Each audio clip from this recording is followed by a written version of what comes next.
नमस्कार मित्रांनो, जय महाराष्ट्र. असा आवाज आता रोजच तुमच्या कानावर पडतोय सकाळ सकाळ, बरोबर ना? आणि तुम्ही आपल्याला लय सपोर्ट केलाय बरं का. त्याच्यामुळे सगळ्या फॉलोअर मित्रांचे मनापासून धन्यवाद. संपत सेटकडे आलतो कारण आपल्याला त्यांच्याकडून ऑक्टा आणि लाईट घ्यायची होती. ते घेऊन निघालो आपण भिंगारला. कारण आज आपल्याला जे फोटोशूट आहे ते प्री वेडिंगचं होतं. नवरदेव घरीच सॉक्स विसरून आले, त्याच्यामुळे त्यांनी नवीन सॉक्सचा प्लॅन केला. 15 मिनिटाचा मेकअप 1.5 तासावर कसा गेला मलाच नाही कळलं.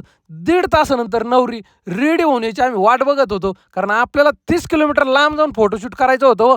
पण शेवटी नवरी आली आणि आपण रफा रफा गाडी चालीत डायरेक्ट पोहोचलो लोकेशनला. लोकेशनला गेलं पहिलं काम काय असतं, आपला सेटअप रेडी करून ठेवणे. कारण नवरदेव नवरीला किती उशीर झाला तरी अडचण नाही, पण थोडा वेळ आहे तर म्हणलं चला लोकेशन दाखवा आपल्या सगळ्या व्ह्यूवर लोकांना. हे लोकेशन आहे बनपिंपरीचं बरं का. म्हणलं चला देवाचं दर्शन घेऊ, मोकळा वेळ आहे तर. देवांचं दर्शन घेतलं.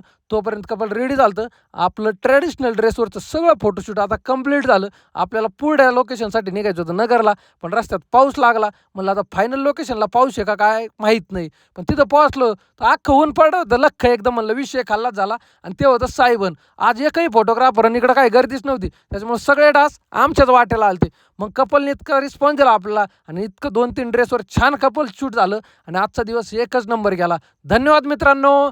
जय महाराष्ट्र.